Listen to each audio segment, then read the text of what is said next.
And we are live. Hello and welcome. This is Highly Articulated. I am Adam. Uh, we've got a couple people joining me today. First off is Jeremy from Authority Figure. How's it going, buddy?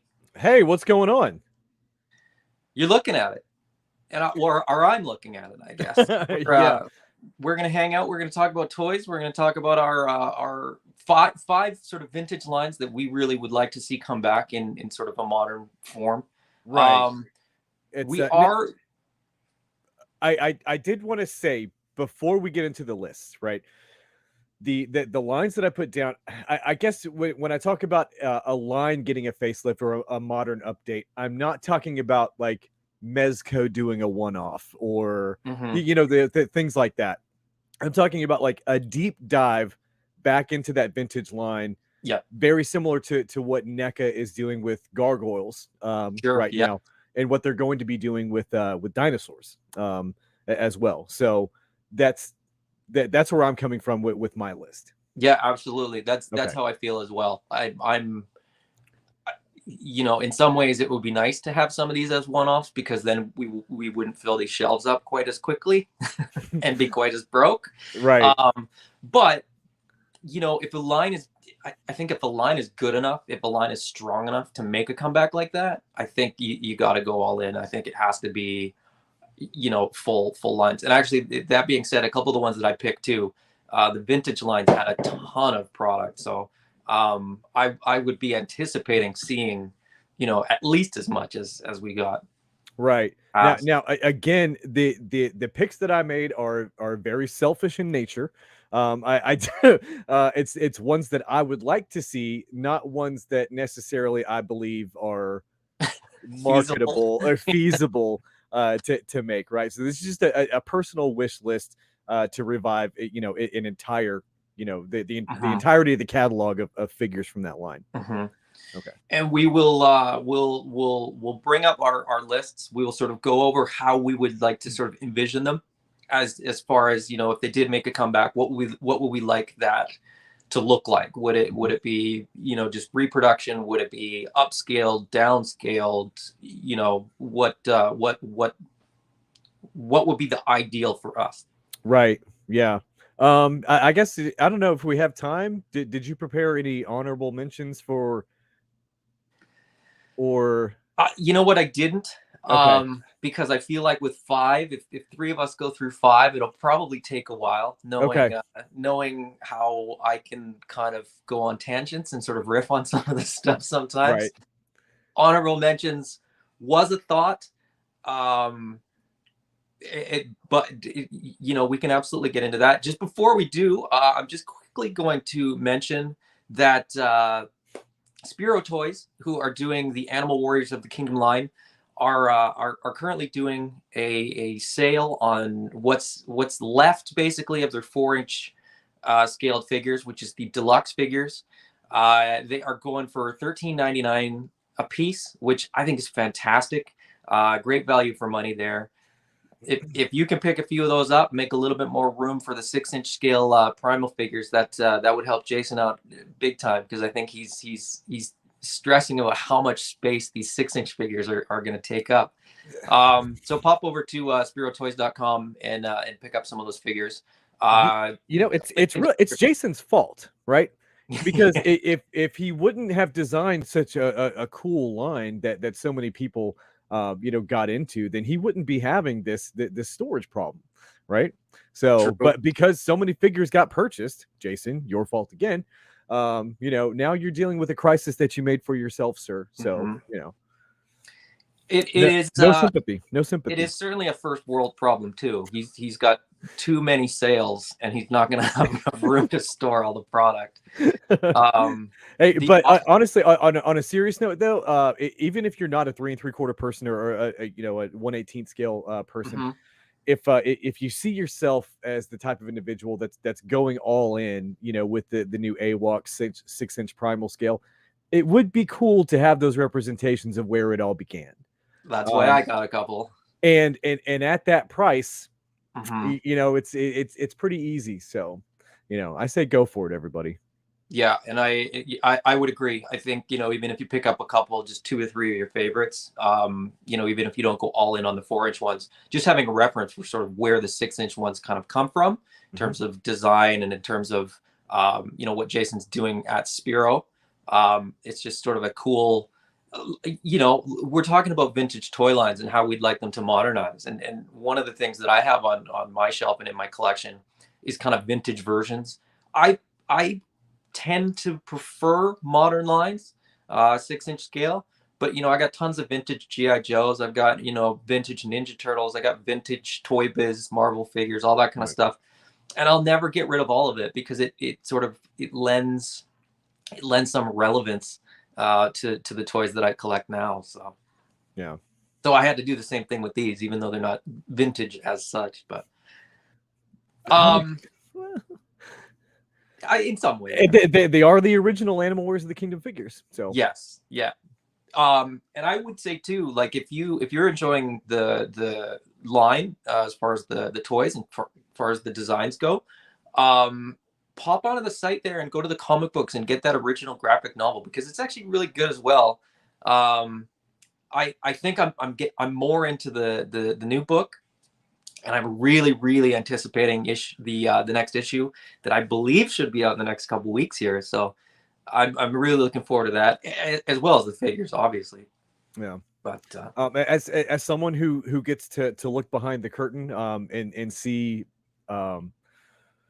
panels and pages before they're colored and everything, and then the final product as well, it doesn't disappoint.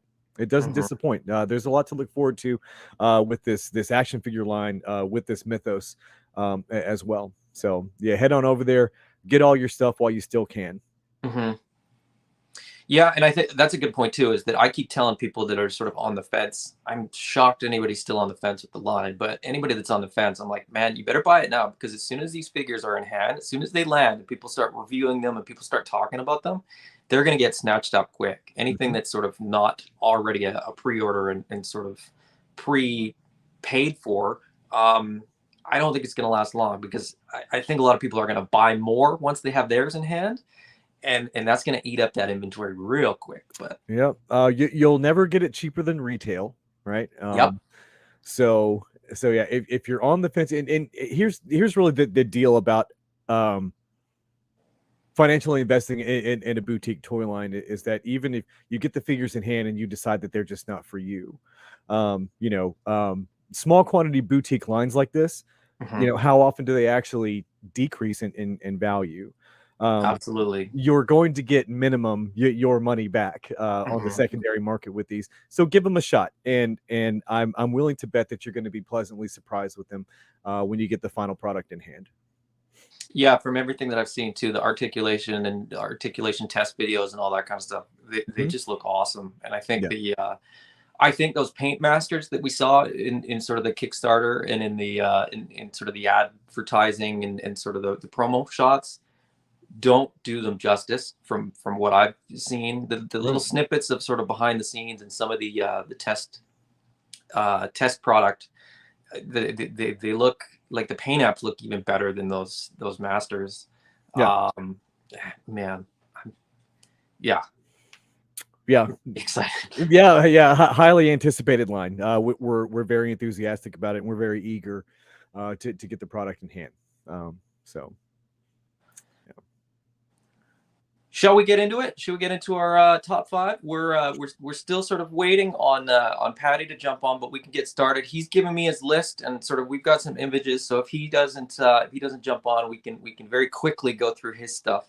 Okay, yeah. I guess you and I go first, and hopefully in the in between time, or once we're finished with our number 5 pick, I think we're going in order of merit, reverse order of merit, number 5 up to our number 1 pick. Okay. Yeah. So yeah, maybe by the time we're both done with our number 5, Paddy will have gotten his life together.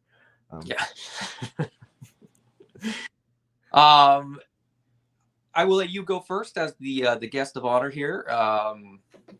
Your number 5 is Beetlejuice. Like I said, these picks were very selfish. I don't necessarily know if there's a market for these and whether they would be successful in the current market that we have now. But that line and that TV show, that cartoon, way back when, were extremely influential on me. The wacky gimmicks that they had and stuff Mhm. like that, and really just looking at the line right there, the picture of them, you talk about displayability. Like they're for, I guess, a line that deals more with the macabre, kind of darker tones and stuff like that. They're extremely colorful. Yes. Um, and having all of them on a shelf together like that, it's a feast for the eyes, man. Mhm. So I would definitely love to see someone take a crack at bringing this line back to life. Now, with this one, you mentioned, some of the gimmicks and some of the stuff. Would you keep this fairly true to the original, or would you how would you update it? How would you present this as a line? So I guess when we talk about a modern facelift, right? I don't know anybody that's really doing gimmicks anymore besides I forget the gentleman's name that was doing alternations. Do you remember those? Oh, yeah, vaguely, yeah. It was another kind of anthropomorphic line, and Mhm. those did have very 90s gimmicks to them, which I enjoyed. I Mhm. think it's awesome. But I think in the current market now, there's not really uh a space for gimmicky things. I would Mhm. rather, if money is going to go into the figure, I would rather have a highly detailed representation of that older figure, as Right. opposed to putting the money into engineering those gimmicks. So maybe these, let's say a 27 POA, Mhm. highly detailed representations of these classic figures. Right. And I think you could get, like, you could have, maybe you don't have a spring-loaded sort of opening chest or something, but maybe it still Right. has the ability to open, if Right. that sort of works. Or, the You could. shrunken head one you could do. Oh, Um, for sure. You could yeah. do it the same way that who was doing the He-Man classics, that was the Maddie, what do you call it? Matty Collector or the Mattel Creations, or Yeah, yeah. So those, like Mechaneck from that line, right? Mhm. Mechaneck, his gimmick didn't actually work the way that it did with the classic Motu line, but Right. you got an additional head to pop on there that had the Mhm. appearance of that gimmick from back then. So you still get sort of the idea sort of on the shelf of what the original nature of that figure was. Yeah, for sure. You got it, Um, yes, sir. I don't have a picture of it, but would you do like the vehicles? Like, wasn't didn't they have a car that came with this line as well? Like, there's some, or would you strictly kind of keep it to the figures? Sir, if I'm not mistaken, I said deep dive. So, Okay. no, yeah, yeah, of course. More I want vehicle, a sandworm, a scaled sandworm. Oh, that'd be great, man. That'd be great. But yeah, like I said, it's totally selfish. I don't even know if these were even that sought after back then, but I do know secondary secondary market value on these has been pretty consistently high. So if that's any type of indicator, maybe people would like to see a resurrection of this. I hear a lot about, people wanting the real Ghostbusters line Right. to come back, and that had a lot of gimmicky stuff. And I think people that would probably want that stuff would probably be sort of in this same market. Now, I Yeah, don't for know if it sure. necessarily translates to a sale and sort of a customer, but I do think that, if you did one, the other would sort of work. Now, Diamond Select did do the four real Ghostbusters. Well, just the Ghostbusters. Yeah. But I think that's as far as they got into it, if I'm not mistaken. But Beetlejuice 2 is happening. So if what I've read online is correct, Beetlejuice 2 is happening. So there's a possibility that we could see Beetlejuice in action figure form again, Right. in the not too distant future. Hmm. Yeah, and I mean, there's a lot of brands that are, maybe Hasbro or Mattel or one of those companies doesn't do it, but there's a lot of companies like NECA or Super Seven or one of those brands where I feel like these figures are sort of right up their alley. They're definitely, they have that nostalgic feel. I think Beetlejuice is a big enough property that even if people didn't have the toys as kids, they may want Right. them now as adults, like for Mhm. the sort of nostalgic feel of them. Right. But what do I know? We just do the videos. We buy it when it comes out, but I thank would say from the feel of the line, the overall aesthetic of the line, I would probably say that either Super 7 or Boss Fight, this Oh would be yeah, right up their alley. yeah, for sure. Yeah. Um, Anything else on Beetlejuice? I like them. That's it. Okay. These slides were set up in the order of like you going first, then Patty, then me. So we'll mention Patty's number 5, and Okay. if he jumps on, we'll jump back. Um, but his number 5 was Conan the Barbarian. The vintage stuff that we've gotten from Conan was arguably not great. I mean, we saw basically He-Man knockoffs and some weird dolls and stuff like that, but we haven't seen that much from Conan. So I'm curious what he would want in terms of a line. There are figures out there from Mezco and from Super 7 for a couple of the figures, but definitely not deep dive. Definitely not what we would sort of think of as a toy line. They're more one-off items. But Right. I wish Patty was here so I could ask him, like, does he want um newer representations of those old Motu knockoffs, or does he want something in like 7-inch scale with the likeness yeah, of James Earl Jones and Arnold Schwarzenegger? Um, but we may you know, never know. the world may never know. It could be one of the unanswered questions of our time.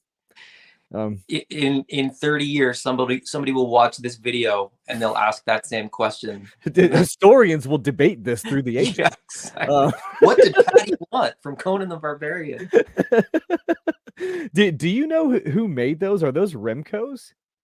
Yeah, the original ones were. Yeah, So I mean, well, you could see it. they're It's like bad knockoffs. yeah, they use the same knockoff body from Masters of the Universe. That's the same body that they were doing their wrestling figures in. I have a Ric Flair. I have a vintage Ric Flair Remco Oh, Remco one, yeah. that has that exact body on it right there. Mm-hmm.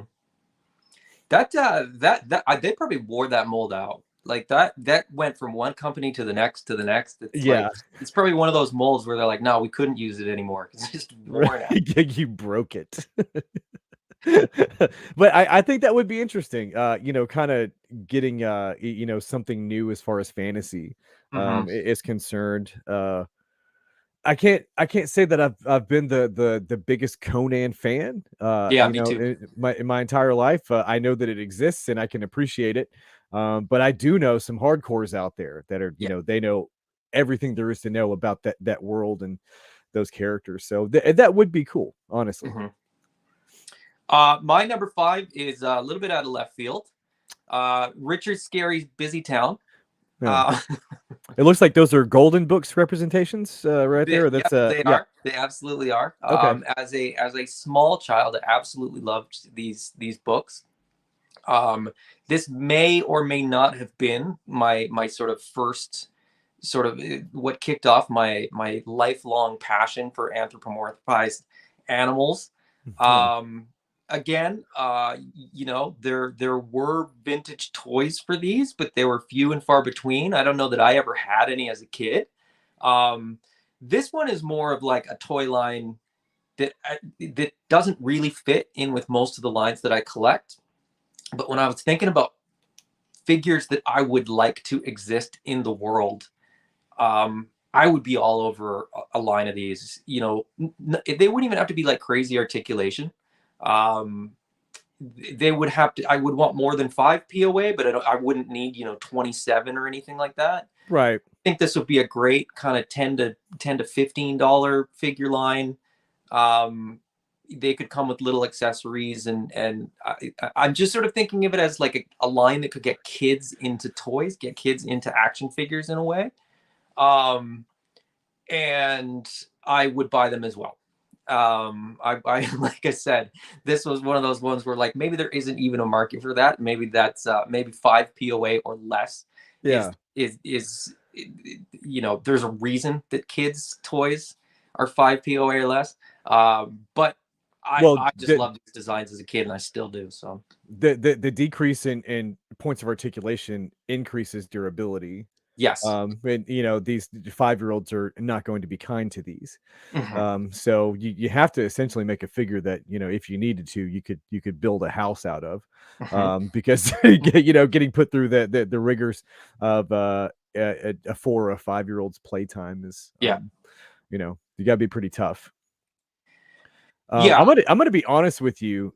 I've never seen this before in my entire life. I have no Really? idea what this is. Yeah, what was this? Was this Oh wow. David Pumpkins? What?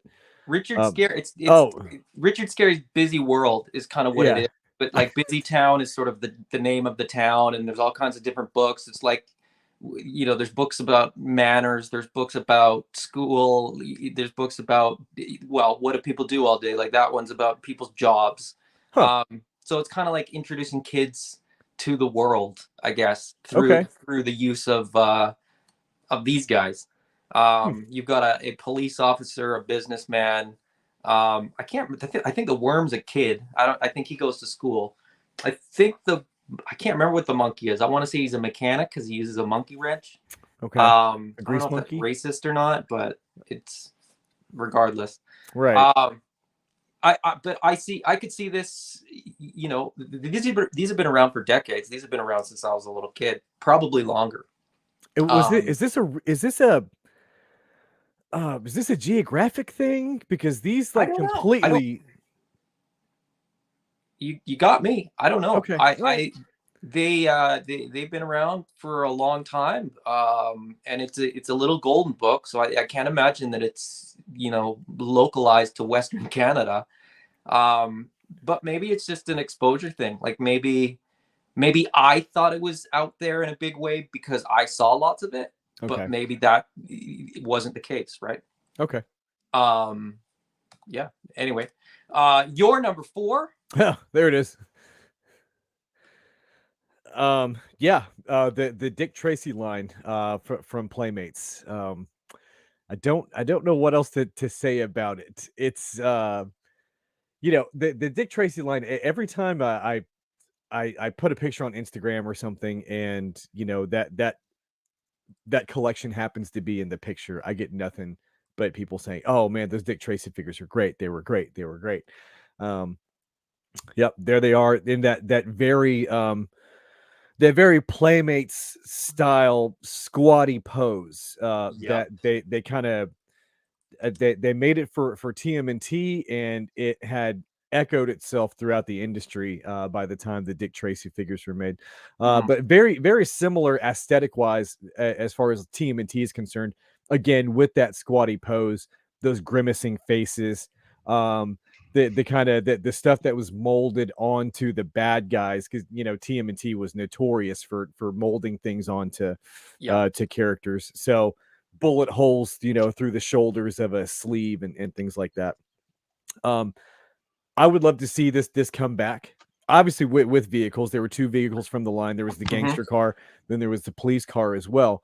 Mhm. But I think that not only I would like to see this at a modern day representation with modern day articulation, I would like the ability to actually complete this line, because as of right Right. now, there is a 0% chance that I'm going to pay the secondary market value for Right. the blank slash breathless Mahoney. Spoiler alert: the blank is breathless Mahoney. What? Yeah, sorry. I should have announced spoiler alert to begin with. So, but yeah, there's a 0% chance that I'm going to pay what they want for that on the secondary market. So, Right. having the ability to actually complete a Mhm. Dick Tracy line would be fantastic. And I would hope it was someone or a manufacturer that is that really really likes using soft goods. I Yeah. would Right. like a Dick Tracy that the yellow coat. And I think that this is 100% a perfect fit for NECA. Yes. Yeah. Yeah. And you would want them basically as close to this as you could get them. Wait, as close to the way that they look right here? Yeah. I would actually like them to look more the way that the characters from the movie did. Okay. Getting Warren Beatty's likeness, and I don't think the other ones would be too hard, due to the fact that so many prosthetics were used Mm-hmm. on the criminals' faces. Mm-hmm. That I think you can get away with just doing that. So Mumbles, he's almost unrecognizable as Dustin Hoffman. Yeah. So I don't think you need his permission to do Mumbles. So I think that would be relatively easy. Mm-hmm. Besides just getting Warren Beatty and Madonna. Right. Yeah, you're right. I mean, and you might not even need their likenesses, because I don't know that. I mean, for me personally, just sort of thinking about this line, because I had a bunch of these as a kid as well, and I loved the way they looked. They Yeah. they had a weird they look very close to like Ninja Turtles for Mhm. anybody that hasn't had these in hand in terms of size and squatness and stuff like that. Mhm. Um, but I think Warren Beatty's likeness is one that you could probably get close enough to without necessarily. Right. And here's the deal also. If I'm not mistaken, I believe that Dick Tracy as a character in the world that he inhabits becomes public domain pretty soon. Yeah, Um yeah. I mean, it's been around for way longer than that movie was, oh right? So yeah, it goes for way sure. back. So my grandfather was a fan of the old comic strips way Hmm. back when. But my grandfather was an accomplished cartoonist. And he may have been more excited than me about Dick Tracy coming to the silver screen back then. There was an accompanying game from McDonald's, right? You would Hmm. go and on the fries and the Coke, there would be like a little pull tab, and you got to get the right pull tabs, and you win like $1 million, and you catch all the criminals and stuff. And he would find any excuse to go to McDonald's and buy more product from them to try to win that game. So, um, but And, yeah, I mean, if they can't do the likenesses of those actors, like I said, it's going to enter public domain pretty soon. mhm. And I believe Conan is as well.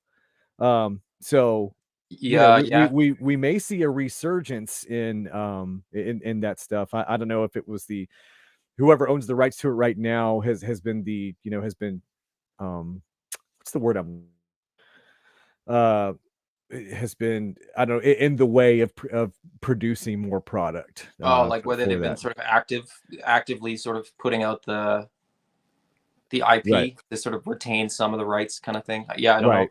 Yeah. That movie, I mean, that movie's actually pretty good too. That Dick Tracy movie's pretty good. It's not bad. I just wish that they wouldn't have killed all of the villains essentially in the first movie because there was nothing to do with sequel with. So Yeah.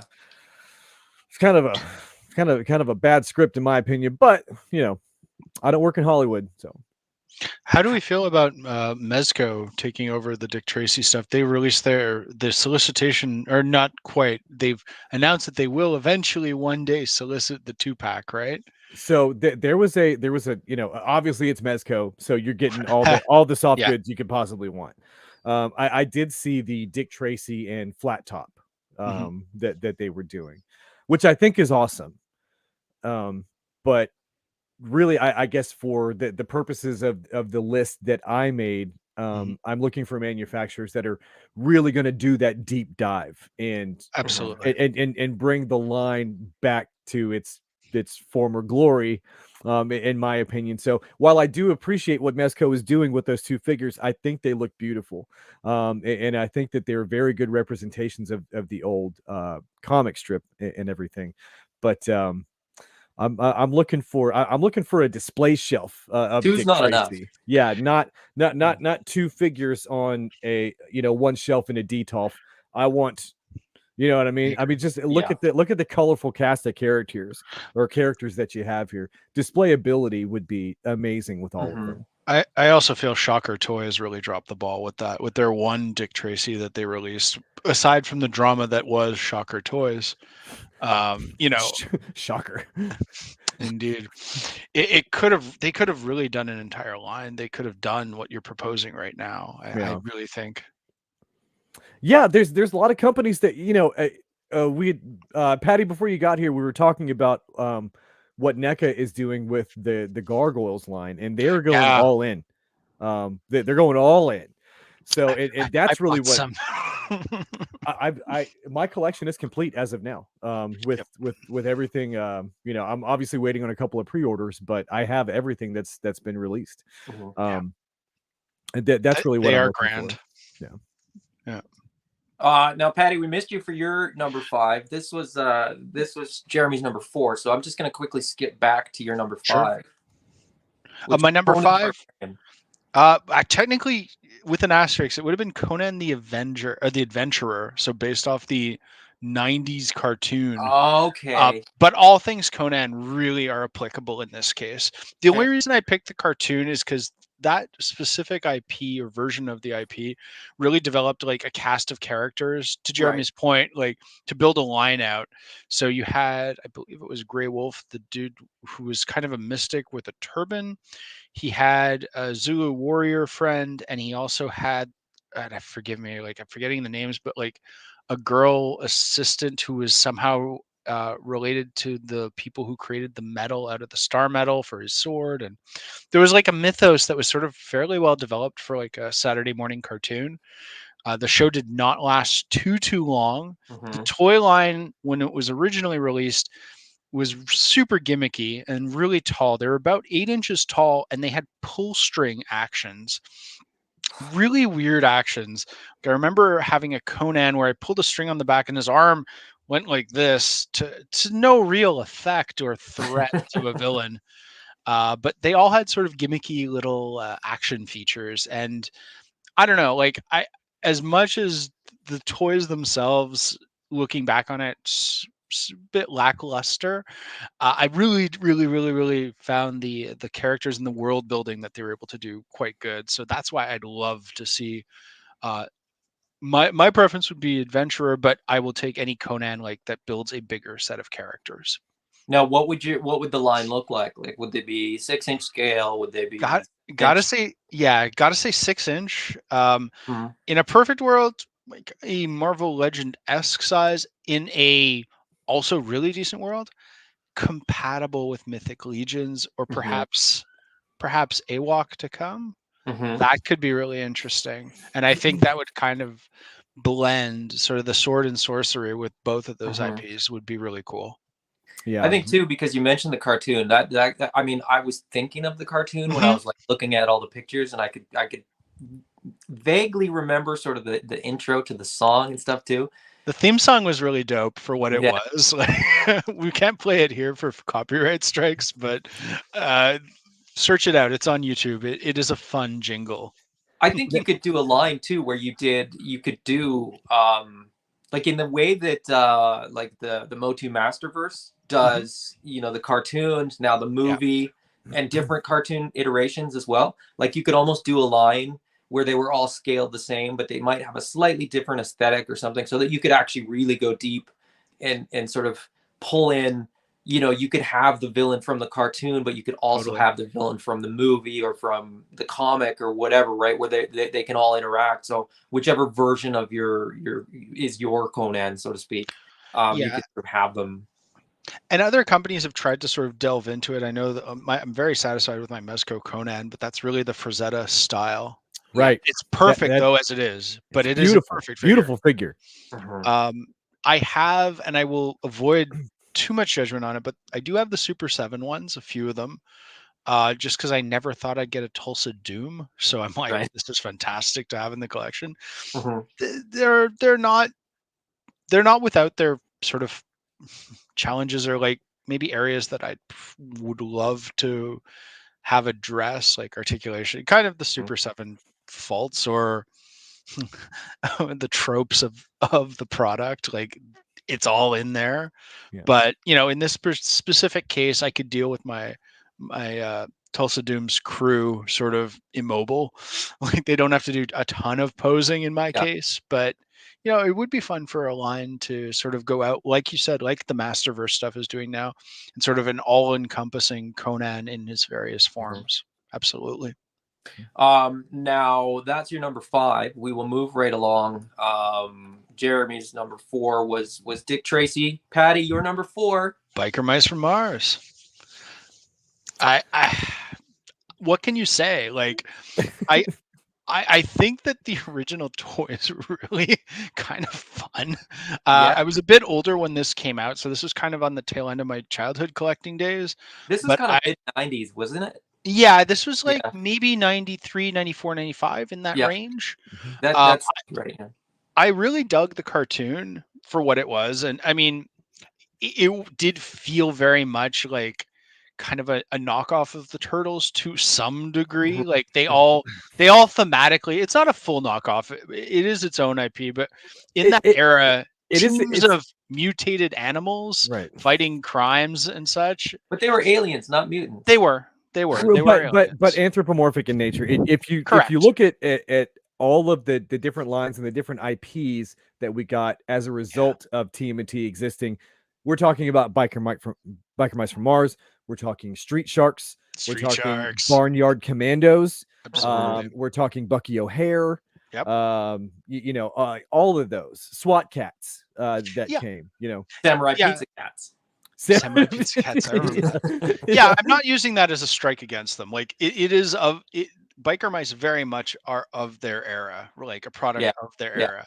But I also feel that with some of the advancement in toy mechanics and such, you could probably do a really fun new line. And there's enough characters beyond the 3 core ones and the human Charlie, like their rogues gallery, you could probably build out fairly well. And they're all named after cheeses, right?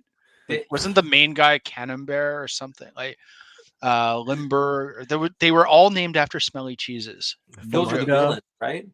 Pardon? I think the villains were. Yeah. Anyway. Yeah, those were the villains. They were aliens that wore human heads. I do remember one of the toys, like you could rip off their head, and it was no longer like this sort of fat cat in a suit. It was an alien head under it. Kind of similar to like McFarlane's first clown figure, I guess. Like, in that ballpark of look. Yeah. Jeremy, you mentioned like the other properties that were sort of out around this time, and before we started, you and I were talking about sort of honorable mentions.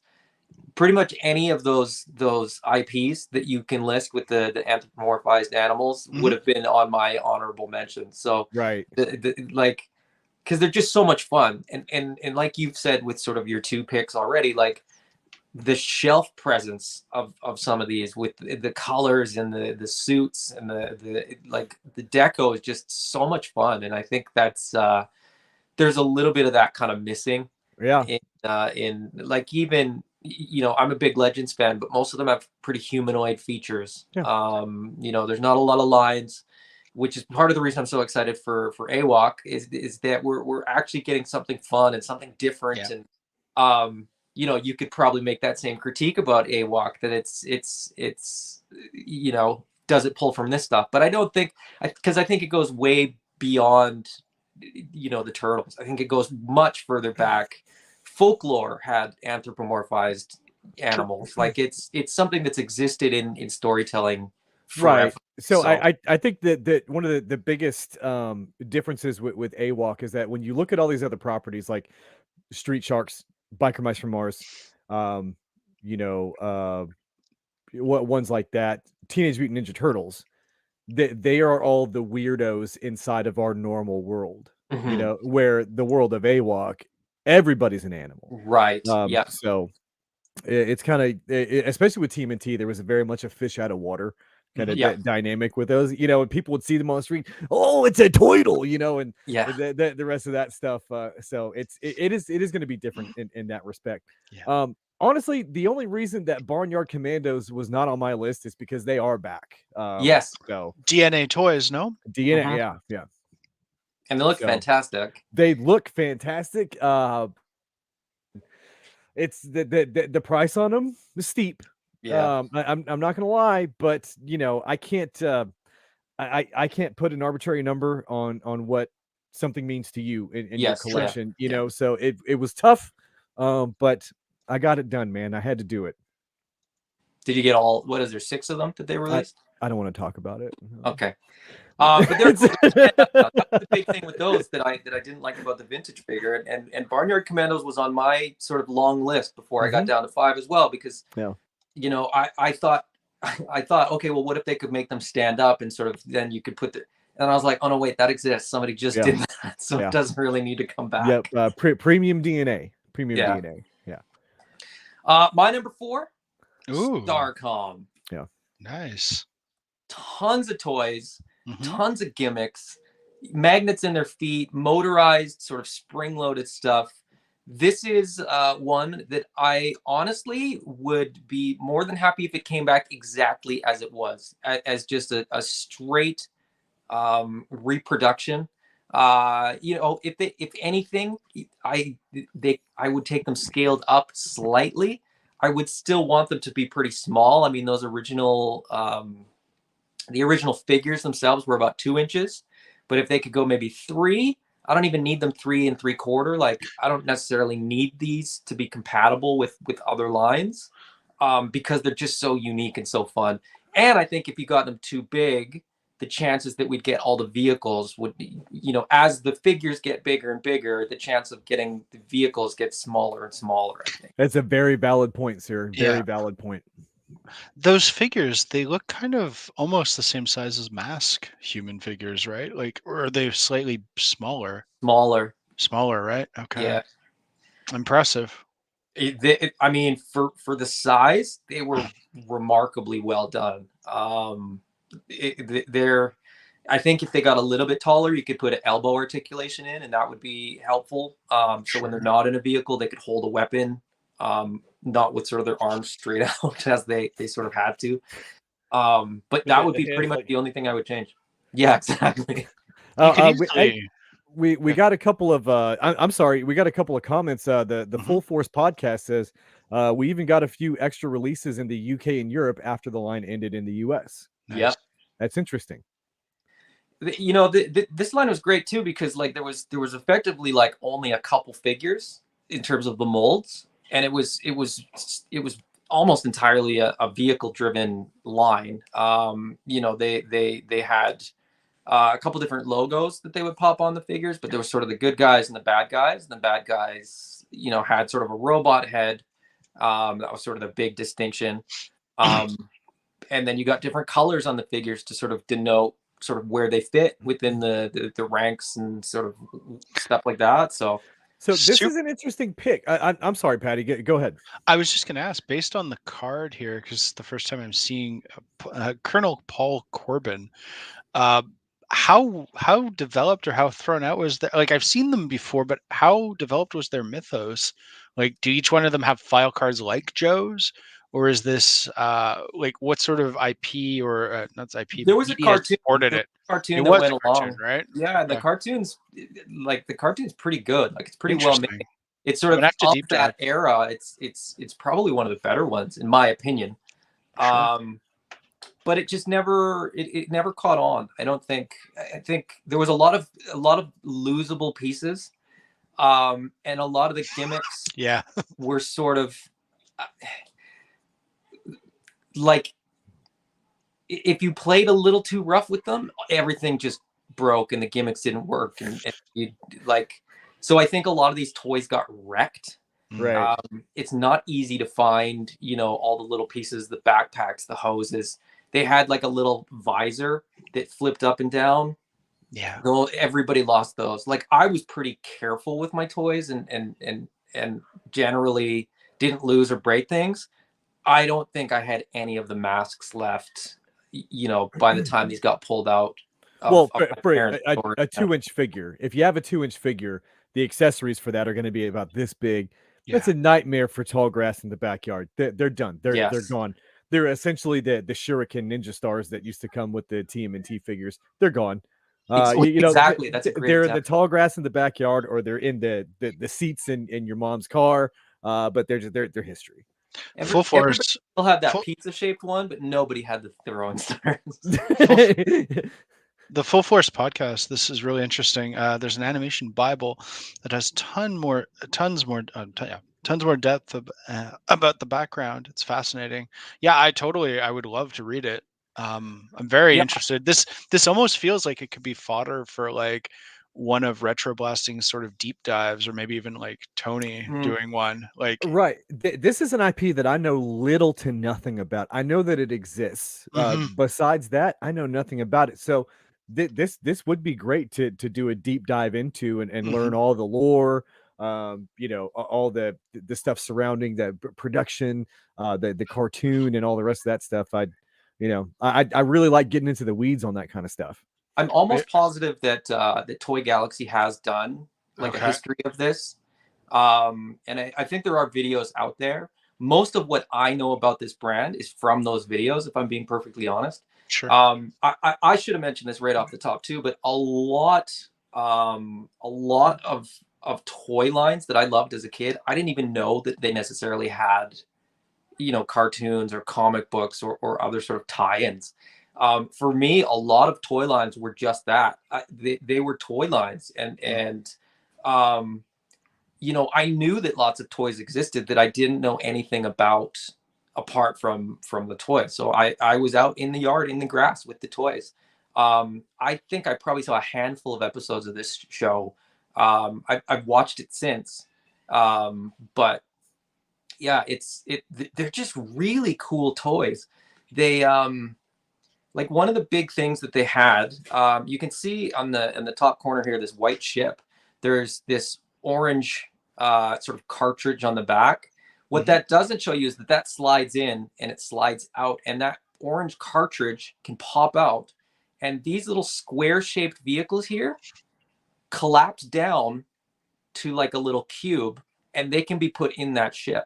So different vehicles can actually sort of interplay with each other, and they had tons of cross functionality like that, which was absolutely like a fascinating thing for me as a kid that loved gimmicks and loved little bits and pieces.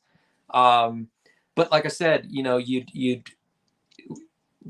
you bent an axle, it wouldn't collapse back down into the cube correctly anymore, and then it wouldn't interface properly. So there was issues with it, but they're super super fun toys. Yeah, they do look fun.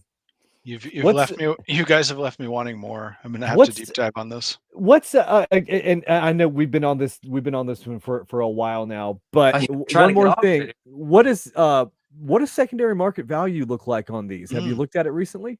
I sort of look at it once in a while. It's not bad for sort of the stuff that didn't get lost, right? But for complete stuff, it gets pricey, because when you're talking about the face shields, when you're talking about all the functionality still being there, and the motorized stuff too, right? Because over time that stuff just doesn't work. The gears get worn out, the springs pop out, whatever. So there's pieces that are really expensive, and there's pieces that are not too bad. They're not too crazy. Was this made? I'm just going on based on what I'm seeing on, not to dwell too much, but like, I'm seeing Coleco being mentioned. Were they the manufacturer, the dudes who created the Coleco Vision, or is this a Mattel product?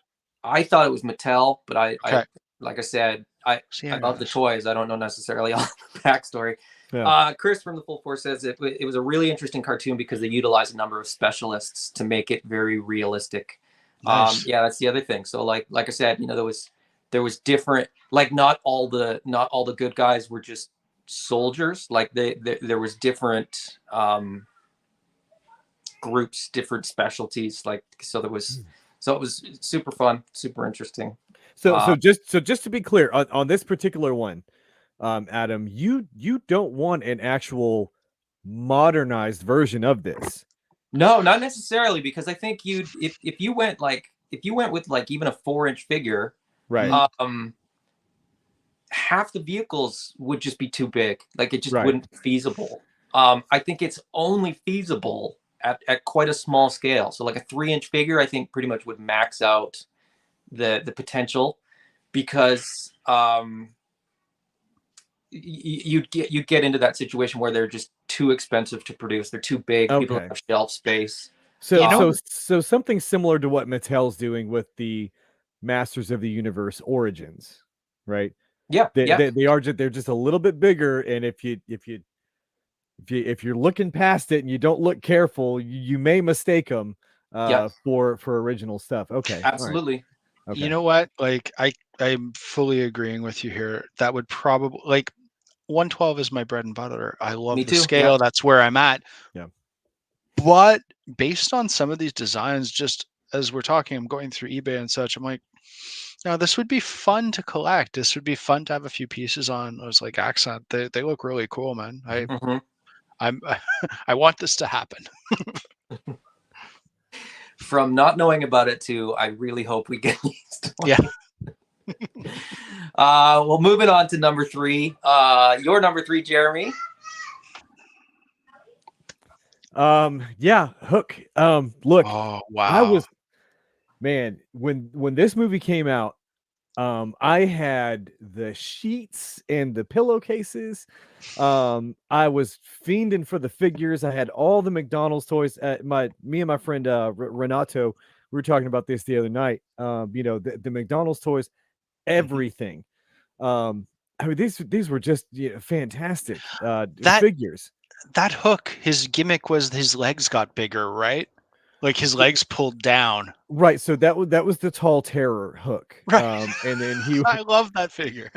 yeah. So he would get bigger. Yeah. Compared to there was only 2 Lost Boys figures. There was one of them. I think he had a very, very generic name, and then the other one obviously was Rufio. Rufio. Yeah. But I have both of them on display right now. Again, it's another line that just looks fantastic together. Yeah. When all displayed, I have them kind of all on the attack raft right now. One of the beautiful things they did with that vehicle, the attack raft, is that they put pegs. The pegs were molded into it that would port into the holes at the bottom of the figure's feet. So you can actually put them, in different poses fighting each other and then roll that attack raft around without them falling off and stuff. So obviously looking at the figures, they did not get Robin Williams likeness to do these. I don't know what the position of Robin Williams' estate is as far as his likeness is concerned and using it in different forms of media and whatnot. But getting a Hook line that actually had the likeness of Robin Williams in it would be great. And Dustin Hoffman. Well, there was enough prosthetic on his face as well to where I think that you could make it pretty accurate to the representation on film without having to get Dustin Hoffman's likeness. It's funny, we just had this conversation about Mumbles with Dustin Hoffman from Dick Tracy. So yeah, you also have to go with Bob Hopkins' estate for Shmi, but for Shmi, yeah. But and I mean, without at the risk of ruining anyone else's surprises or whatever, it would look really cool with the Mario Brothers Mario figure. You could have the new Shmi and also Bob Hoskins played Mario, right? So next to each other, that'd be pretty okay. I mean, look, if they wanted to do Julia Roberts in her large form, with that gown on that was always very reminiscent of Sarah from the Masquerade scene in the Labyrinth. For me anyway, if they wanted to do that, if they could get Julia Roberts likeness, which I don't know what that costs to get, but do we even have a figure of her? I have no idea. I can't think of one offhand. Yeah, I don't know how many movies she's ever been in that I don't think Pretty Woman had a figure line. So I don't think you're allowed to make. I don't think Barbie's going to make one. Let's put it that way. The closest we get is that Hooker April from TMNT with the actual hair. That's the closest you get to a Lady of the Evenings action figure. But yeah, all of that would be great. And give us Thud Butt. Like how did they get away without doing Thud Butt? in that line. But really deep dive it, get them all in there. For sure.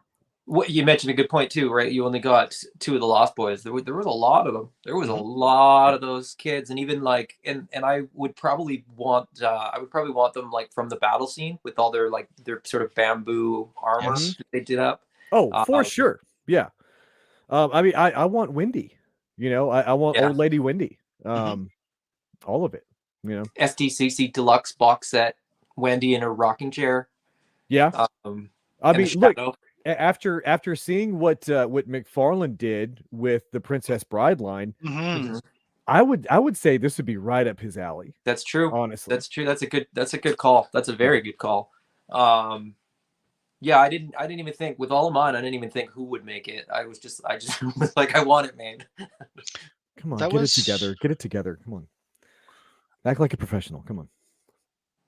You're in the wrong place. Yeah.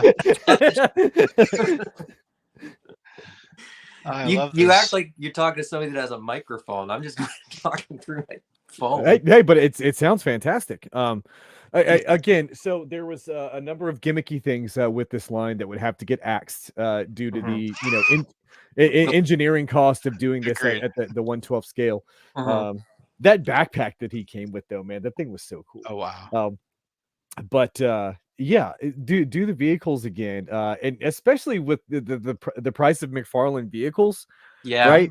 We're getting that 89 Batman Batmobile for $79.99, I believe was the listed price on that thing. So was it a missed opportunity to list that at $89? Or maybe $349.99. Well, as some vehicles are listed. Yeah. Sorry. I'm so sorry. I mean, look, if you look at the size of the Batmobeast that's coming from that Walmart pre-order with a figure for $50, I think that was. Yeah. The size of that thing, I guarantee you, is the same amount of plastic as the attack raft would need to have. So I think it's a funny. I mean, you bring up a point that we won't get too deep into, but I think it's an interesting point that like there's a way, like when we were kids, so many of these vehicles were cheap, right? Like they were 10, 15, 20 bucks, 30, like the expensive ones felt like they were $50. Even sort of adjusted for inflation and stuff like that. I want to say like $50 was a playset amount. Well, that's what $50 was a bat cave. Yeah.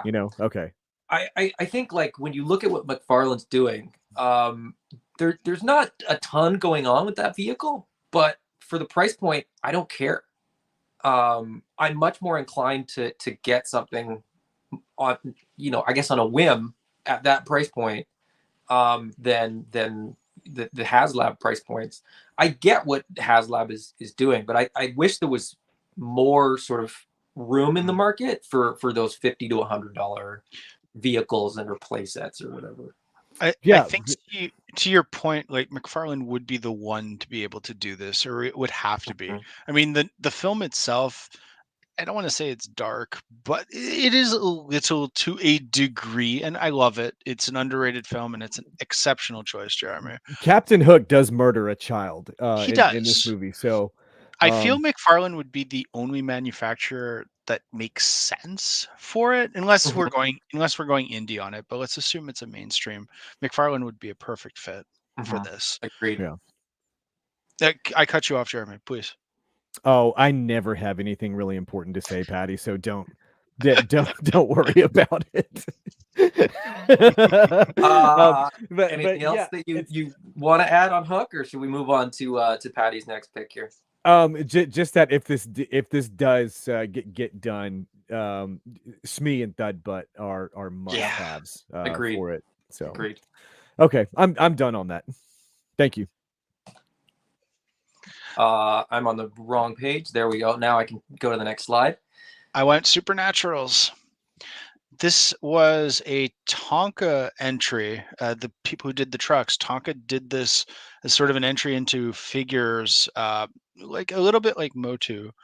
They were slightly bigger in the design, a little bit different than Motu, but the whole gimmick here in this line was you remove their faceplate or whatever, and they have a reflective thing, not unlike, oh God, what was the reflective banner? Visionaries. Visionaries, yeah. Visionaries. It was kind of like, I remember getting this set. I had this castle in back as a kid, and I remember being like a little bit pissed at the relative who gave it to me. I'm like, this isn't Visionaries. But I subsequently fell in love with it. This castle in the back, if you could see right in the center, it's a casket, and it had a really cool gimmick. You could open it up. It had the reflective surface of like a ghost coming out, and then it had a turn mechanism, so you could put someone in, turn it, and they disappear in the casket. They also had vehicles with this, I believe. I'm trying to remember what they had. I want to say a monster truck, but I might be confused. There was a vehicle that came with it. They came also with half sizes. So as you could see, those guys in the front row, those were the half cut off guys. They didn't have legs. They were spectral, which I probably think was a cost cutting measure on a certain level. Like, we'll just not give them legs. The main guy on the left, in the center, but on the left part with the skeleton on his chest, I believe he was the big bad.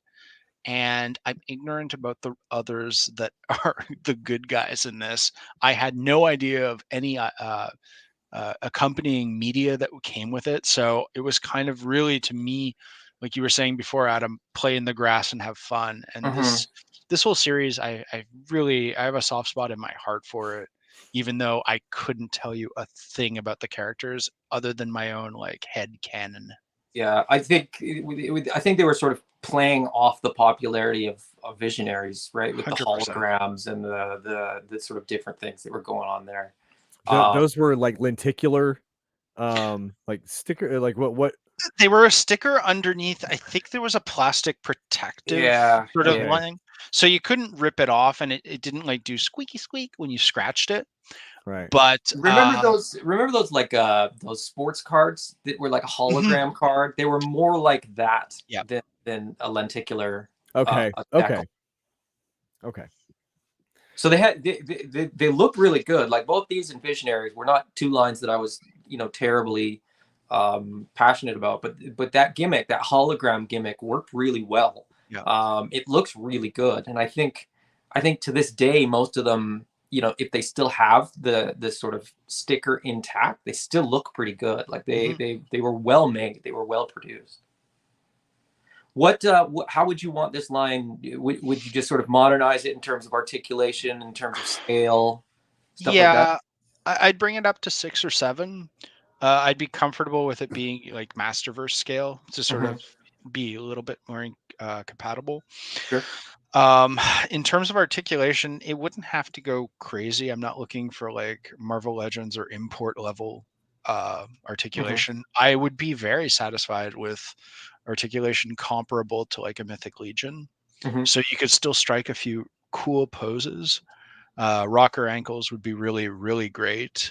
But I wouldn't be too harsh, let's say. I wouldn't need to do like, can he kick? I wouldn't have to do the robo test of could he kick his own butt to be satisfied. Like I'd be okay as long as it's maybe a double joint on the knees and double in the arm. It doesn't have to have butterfly joints or anything like that. I think that there's a lot of different points of articulation that I think are actually kind of useless. I think thigh cuts are stupid, just due to the fact that your body can't do that anyway. What do you feel about the ab crunch? Because there's sort of like two schools, or 2 or 3 schools developing, like toy people and collectors and their likes of it. And for this one, I could almost see the ab articulation. Like you don't need the standard Marvel Legends one here, as long as it's lower and kind of on a ball joint, really. So you could do a lot of that for again, hate to go back to it, but like a Legion, you could kind of move it around. For me, in this case, because they're not ninjas, they're sort of medieval warriors. That's the kind of movement I'd probably want from an armored character. Like, can he go like this? Can he go like that? Can he strike? Right. Well, but posability, essentially what you're doing is you're mimicking the body language of that particular character, right? So you have your more like evil characters that are going to be more, like hunched over, lumbering, lumbering, hunched over characters, which you would need more articulation in order to replicate that, with your figures. But for just someone that's all armored up like that, I mean, you got to think about a knight that has a full, suit of armor on. He's not going to be doing ab crunches, like so really, that really doesn't matter to me. I like more realistic articulation over just, hey, there's a ton of it. Yeah. Your thigh cut point is absolutely on point. Like, right. it is. If you look at those Dragon Ball Z figures from who is that? Pitch figure arts ones. Yeah, those don't have a thigh cut. No, and those articulate just fine as long as there's enough engineering that goes into the pelvis. Yep. Right there, they will articulate just fine without that particular cut there. Boot swivel's the same thing. Your shin can't do that. But a good ankle rocker will make up for not having those points of articulation. So anyway, just my thoughts on it. No, I agree to your point too of articulation should be somewhat dependent on the character and on the figure and what realistically that were that a real person, right, so to speak, could they or couldn't they do that anyway? So that Spider-Man is a figure that comes up where people talk about the articulation, and absolutely that's one of those ones where it has to have sort of the best articulation scheme that you can kind of do. Right. But armored figures, big heavy figures, like I don't, I just don't need them to have 87 points of articulation where like no, the joints on the finger are articulated. I'm like, can it hold an accessory? Because that's really all you need it to do. Like, the old toe articulation from the what were those? The old legends. The Toy Biz ones? The Toy Biz, yeah. The Toy Biz toe articulation. And stuff where it was just a cut. So it was It's weird. Doesn't everyone's foot go like that? Yeah. There's nothing wrong with you at all. Everybody's does exactly the same thing. Winning. Yeah. Anything else about the Supernaturals? No. I think we covered it. Just a really fun toy line that has, to my knowledge, no real set concrete history behind it. Like, the characters for me were just, play as you go, Yeah. My next one started as a comic book. Then there was a cartoon that I think actually went a couple seasons. Believe it or not. But it checks a lot of boxes for me. It's sort of post-apocalyptic, but there's also pre-apocalyptic if it's got dinosaurs, I guess. I don't know how that works. But dinosaurs, futuristic looking armored cars with missiles, a handful of figures just to sort of fill in, to put in the cars and to put on the dinosaurs. But this one's just one of those ones where it's just super fun and it's just a little bit unique. It's a little bit out there for what it is, because it was Cadillacs and dinosaurs, two things that really have no business going together whatsoever. It was the 90s, man. You could do it. You could do it. I don't have that much to say about this line. I would just modernize it. I would go 6-inch scale with better articulation, just sort of update those figures to be just better quality figures. I would still very much want the vac metal on the chrome for the Cadillacs, because I think you'd be amiss if you just went with like a silver plastic. And then just some of the dinosaurs, and away you go. This is the exception to the rule of like I would want tons and tons of this. I think this is a pretty easily contained line that could go, a few waves over a couple years, but a brand could pick this up without really having to be too worried about like somebody being like, well, what about this character or whatever. Like it was a pretty contained property, so it was just fun, and I would have great crossover is sort of why I like this one. Who made these originally? Tycho. Nice. Tycho. Okay. And that will come up again later. It will. I was sure. It's what I meant to say. We were talking about Tonka earlier. We were. I didn't know that that pick on your list. I didn't know that existed. Right. Oh, but cool. I do know that Tonka did some weird stuff outside of their trucks. The wrestling buddies. I have two of the wrestling buddies. You know, Oh my which God, you yeah. you wouldn't see that coming from Tonka. Yeah. Which ones do you have? I'm just curious. I've got Ultimate Warrior and Hulk. Of course, Yeah. nice. Yeah. But I also have my Matt Cardona and Brian Myers buddies as well. So, Cardona's wife, Green, she's got one coming out too.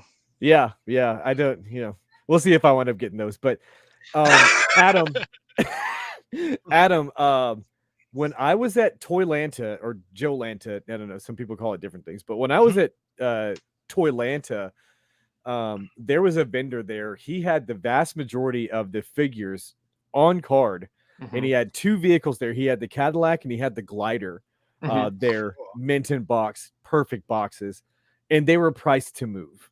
And I mean, the only reason is that the piece of luggage that I brought with me to that show was not large enough to house all of that, and then get it back. And that's the only reason I passed on them. But I would have immediately ripped them off the card and opened those boxes. Oh yeah. Dumb question here, because but how would these? I'm looking at this Cadillac and I'm like, I totally want to cannibalize it for my neutrinos, the NECA neutrinos. I'm like, could that possibly work on any level? You need to look at that Bratz Cadillac. It would work, right? That's my Bratz vehicle that Laser Pants has been going on and on and on about. I've seen your show. I know he's a fan. he won't shut up about this damn Bratz car. But anyway, I would take a look at that for a more upscaled version of that neutrino car. And I think you could probably get away with it using that Bratz Cadillac for what's going on here too. Has anyone taken out the tires? Because the neutrino car doesn't have wheels, right? And this Cadillac and Dinosaurs, did they have wheels on theirs? They were covered. It was like armored. It was armored, yeah.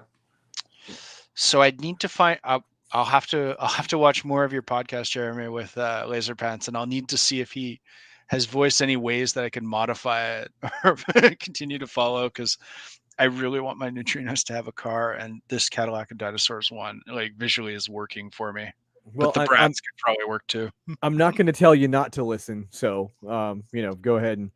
You got us. You got us. All right. Aaron from AI Collectibles loved Cadillacs and Dinosaurs. It's definitely one of those ones where people are like, I've literally never heard of that, or I absolutely loved it. Dude, so I put this right there in that same category in the back of my head with Land of the Lost, right? Yeah.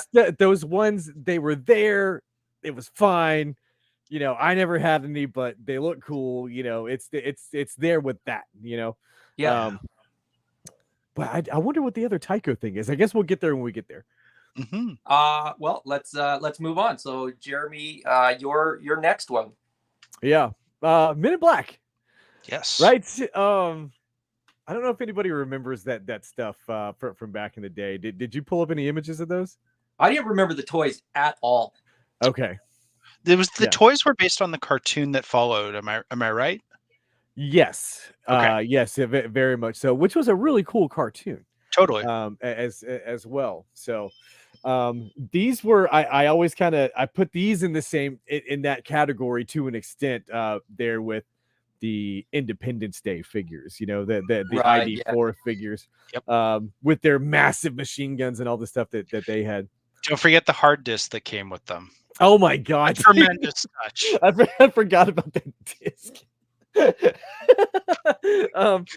But yeah, I've always loved this trilogy of movies. I know that there was a comic book version of this before. I've never seen one panel of it. I'm only a fan of the movies. And I think that they would, with the different types of aliens and stuff, displayability on your shelf would look really, really cool. They could do a 1-to-1 crowdfunded Edgar suit too. That you could climb into yourself. Yeah, that's that's a Vincent D'Onofrio likeness. So I don't know how available that is, but the sugar water. But I think it would be a ton of fun if they did a deep dive into that in the 1/12 scale with the Men in Black car. Yeah, I was gonna say that you could have some of that stuff to go along with it too, and I think this would be another one where it could be a Masterverse type of thing too, where you could do a line that did all the movies and sort of all the aliens, or some of them. I mean, I guess maybe not all of them, but sort of the ones that, Right. that people would ask for. The Balchinian and those aliens. The little guys. What were those little guys? They were They worked God, in the office. the ones that were smoking and drinking coffee Yeah, nonstop. yeah. I don't remember what their species was called, but yeah, those would be great too. Those with the little bendy wire inside of them, Mm-hmm. Yeah. absolutely awesome. It'd be super fun. And again, similar to some of your other picks, similar to Beetlejuice in terms of funky kind of alien weird sort of things. There's you could sort of tie a lot of these lines together in a way. Mm-hmm. They could share a shelf. They could sort of have a shared universe if they were all in scale. I think that was, as kids, all we wanted was for all of our lines to be in scale together. And I think we sort of live in an age where that's much more possible now. Even the 6 to 7 inch scale is not so different that you can't fudge it by posing figures a certain way, or sort of angling them, or sort of setting them up closer or further away. But Right, yeah, you can. Well, I mean, with modern day figures, I can. If I want to have my 4 NECA movie TMNT figures go up against the T800 Arnold Schwarzenegger, I can do it. And it's gonna look cool too. So yeah. Anything else on Men in Black? No, I don't think it's feasible whatsoever. I just want it.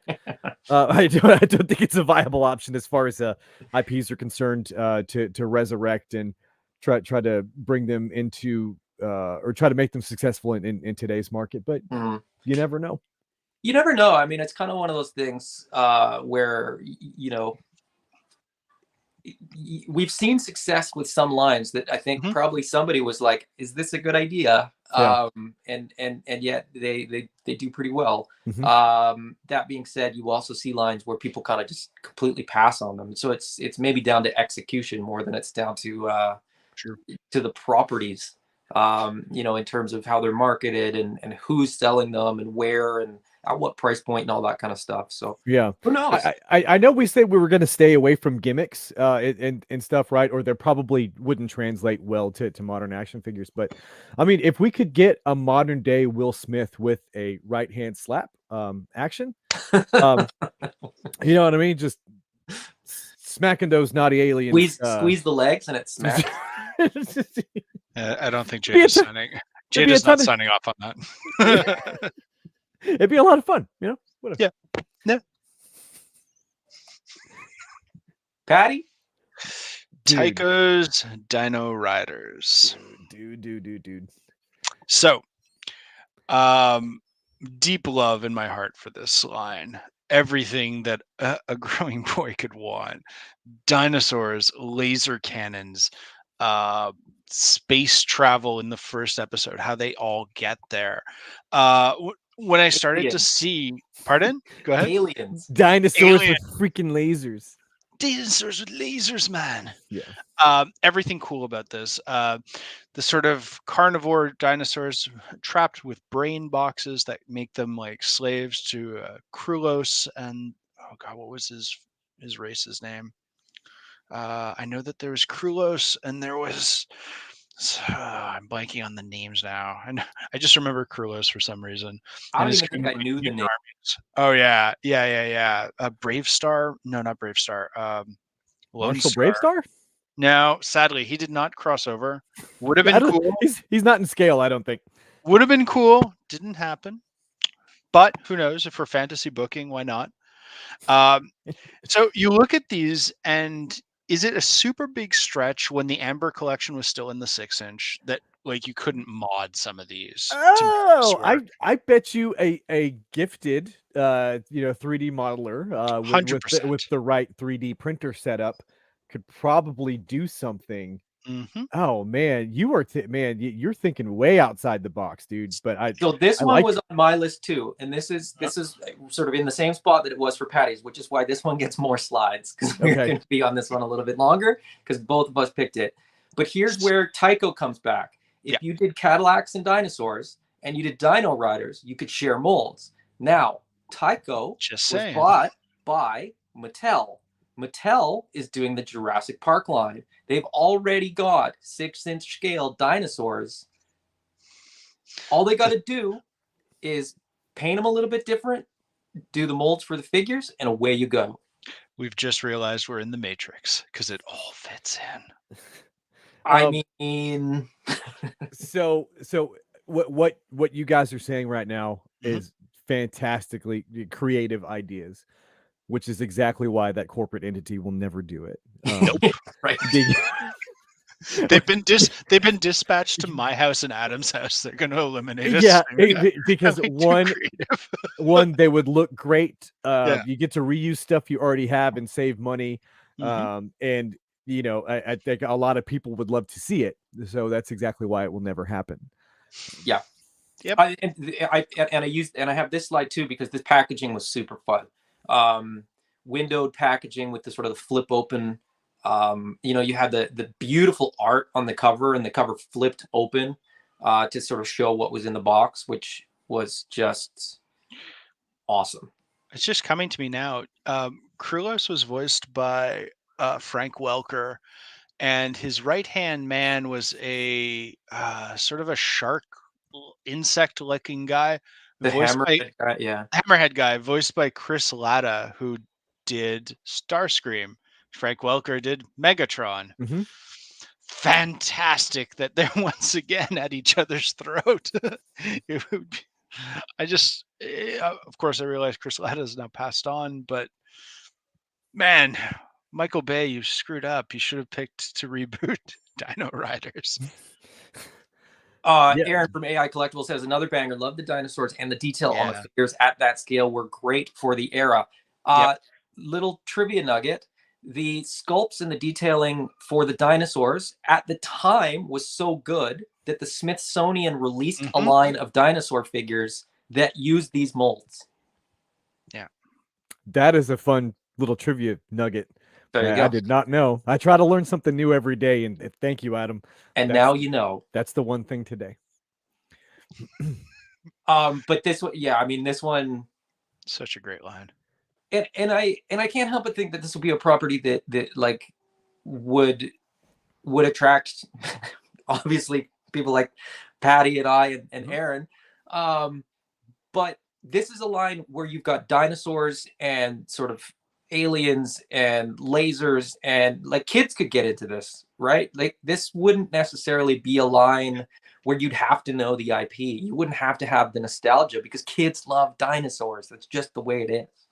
So any line that you could put out with dinosaurs, I think is probably going to be a hit. But maybe it's more that kids just don't buy action figures anymore.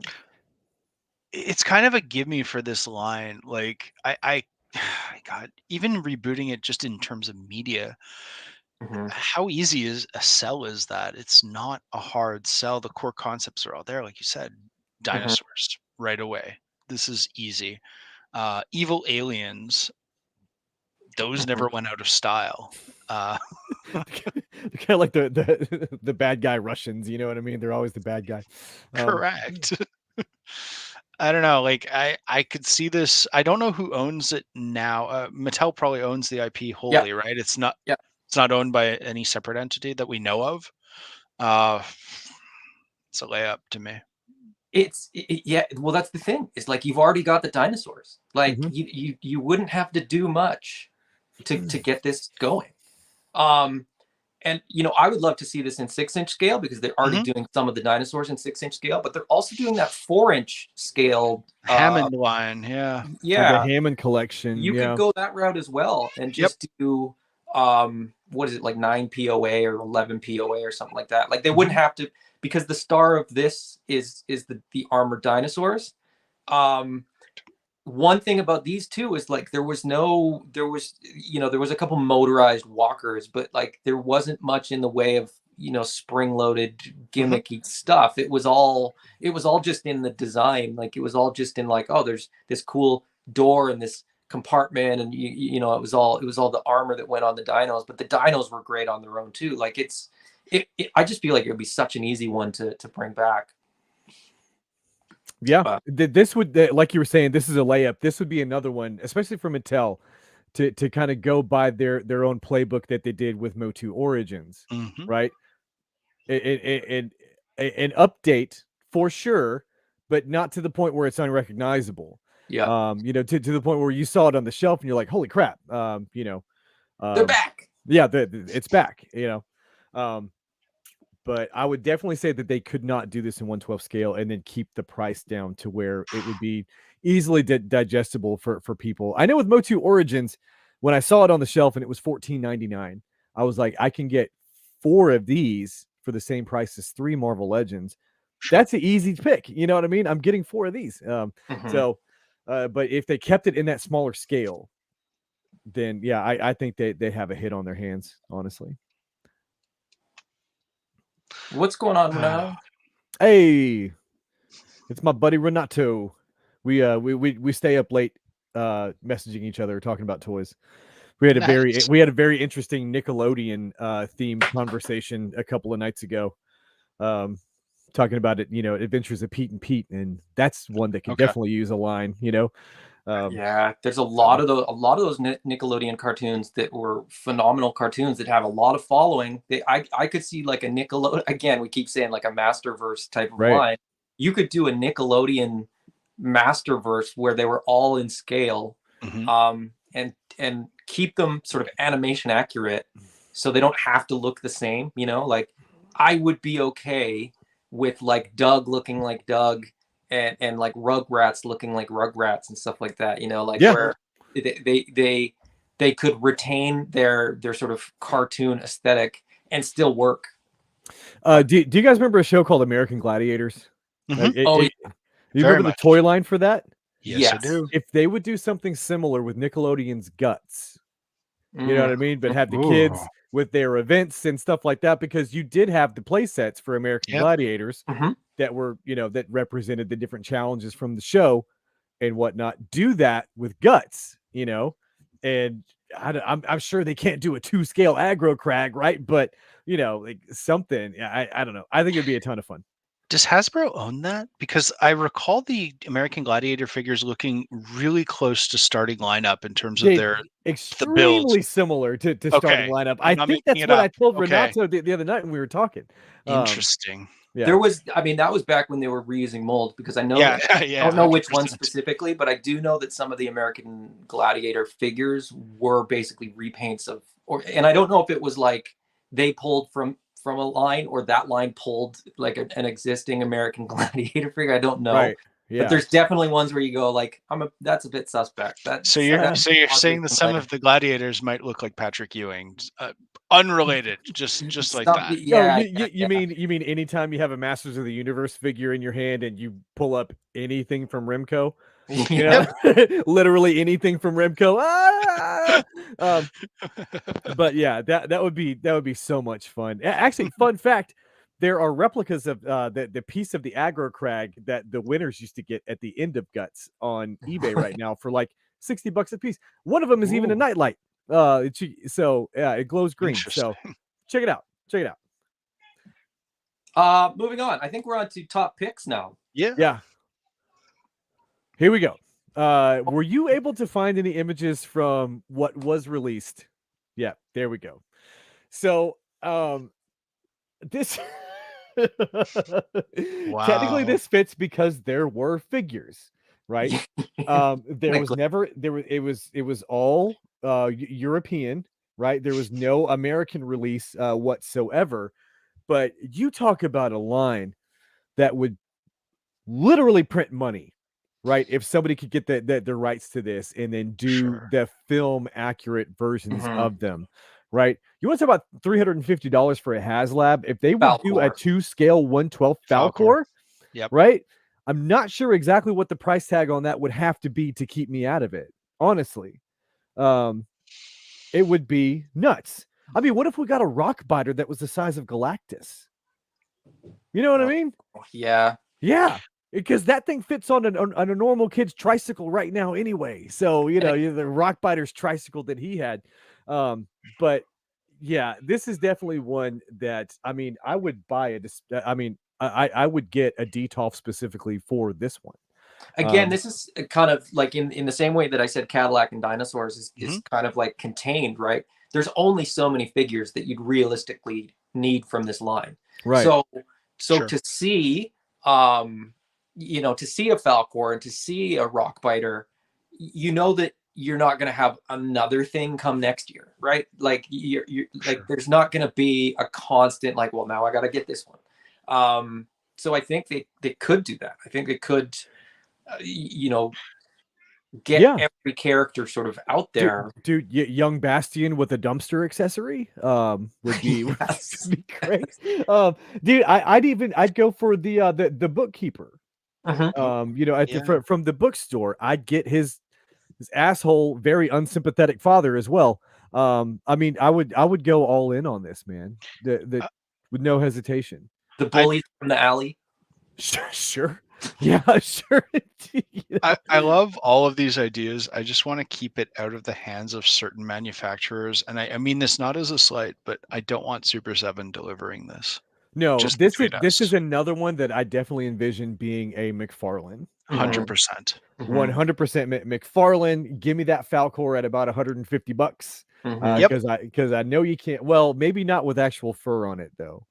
So I don't know. But like I said, the amount of money that I would be willing to pay for a 1/12 scale Falcor, right? With Bastion or a Atreyu on it, it'd be pretty stupid. It'd be a pretty stupid amount. Toddy Mac has done Kickstarters before for it. It's not unprecedented. Maybe he could kickstart that. Yeah, you know, like I said, after the final products came out of the Princess Bride line, I'm all about it, man. I'm all about it. Sure. That'd be great. But I don't know what as far as like the rights to this is concerned. I know it is a German novel. I don't know who has the rights to the film, and the rest of that, but that would take some research. But I just have to think that it wouldn't be that expensive to get the rights to do the toys. Right. Also, would I feel like it's underserved, right? So they'd be like, "You want to do what?" Like, okay, right. Do you think if the rights became an issue, like the fandom would be satisfied if they do it kind of like they're doing for what Masterverse is doing for the Masters of the Universe movie, the Dolph Lundgren movie, wherein nobody can release a Dolph Lundgren figure per se, but they all have to be based off of is it William Stott's artwork for the film? Right. Would the fandom be cool with a Neverending Story based on the art made for the film? Could that be something that satisfies? I don't know. I don't know. It's fair. No, it's just a question. It would be interesting. It would definitely be interesting. You know, I don't know. I would just like to have you know, a film representation of these figures on the shelf. And if they couldn't get, you know, Atreyu's perfect likeness, then I think I'm okay with that, as long as they don't do the novelization version of it, because Atreyu had green skin and he actually wore a purple buffalo hide on him. You know, oh, really? Okay. Yeah. You should, if you haven't read the novel, you should check it out. It's pretty interesting, man. Done. Yeah. But yeah, that's my number one pick. And it almost qualifies to go into a figure line that's never been done before. Almost, except for these pesky little things being in existence right here. So totally out of scale, totally just look like trash. Yeah. I mean, yeah, but I mean they're toys. So but they exist. They exist, so it counts, man. Paddy, you're number one? Fighting crime in a future time. Nice. I'm going cops. I'm going cops for a lot of different reasons. Arguably my favorite cartoon as a kid. I was almost surpassing Joe's. Almost, but not quite. But super in that top 3 conversation. The toys were... I was having a conversation, took a road trip with some of my friends earlier in the week, and we were chatting about things, and I'm like, Cops is almost prototypical Marvel Legends because they were sized up Joe figures, right? Mhm. They're not quite 1/12 scale, but they're like at that 5-inch mark. They took the body sort of design from GI Joe, mainly the what's it called, the O-ring. I suspect is in them. I've never actually torn one apart, but the way they move at the torso, you could see that it likely is an O-ring or some variation of. The figures were absolute fire, absolutely wonderful. The vehicles, super cool. I'm actually in the process of trying to find a gun turret for the it's sort of like the mini tank that has the slots all the way in the front. I'm blanking on the name right now. I'm happy you picked that picture, Adam, of the helicopter. The helicopter was so cool. It was so cool. Oh man. I actually have the helicopter pilot in a fodder bin right now, and I think eventually when the secondary market sort of heated up on these guys a little bit during the pandemic, nothing crazy, but I think it'll cool soon enough. And I'm going to be tempting myself and maybe collecting a few of them. Loved Bulletproof. Mhm. Oh man, as the leader of the cops, the first episode, he's like shot up a la Alex Murphy, comes back the next episode and he's like, yeah, now I have a robotic torso. I'm a robot now. Yeah. I'm half-Z robot now. It's just another cool thing about this line, this IP. There's connections to GI Joe because one of them is it grandfather or is it an uncle to Beachhead? I'm trying to remember. He's the grandson of Grandson of Beachhead. So his is he a last name is Sneeden as Sneed. well? Oh, He's a Sneed? Sneed. Okay. Yep. Yeah, there's direct tie-in with the IP. Beachhead's last name was Sneeden, though, wasn't it? Sneeden, you're right. Yeah. Okay. He's a Sneeden. Had to flex my had to flex my Joe muscles real quick. Yo Joe. They used to make that my pronouns, Yo and Joe. Yeah, that'd be amazing. Nick Smith said I would legit murder someone for come back. I love those. Right on, Nick. Right on. Don't murder anyone, but I'm I don't think it's necessary. I'm with you on that. I'm with you on that. If they come back, you'll probably be able to get them pretty easily in the pre-order world that we live in. You probably just log into whatever retailer. Hasbro's going to put them as Target collectibles. exclusives in like one Target in Indiana, and nobody will find them. You know, I'm not trying to be like, oh, well, you know, but I do a pretty good amount of live streams, and Nick Smith, that comment is probably in my top 5 favorite comments like of all time. Man. I would legit murder someone for cops. All right, I think that the level of passion you have about that is how I feel about getting a modern day never-ending story. So. Yeah, you understand. Anyway, well, I get it. I get it. This brand, this IP, I'm surprised that they aren't more loved for just how innovative and cool it was. Mm-hmm. I mean, you pretty much had it all in one, except for aliens or dinosaurs. I grant you, there was none of those in the shows. There was a robot dog, though. Robot dog, yeah. You have Big Boss, who basically looked like a combination of Wilson Fisk and Edward G. Robinson.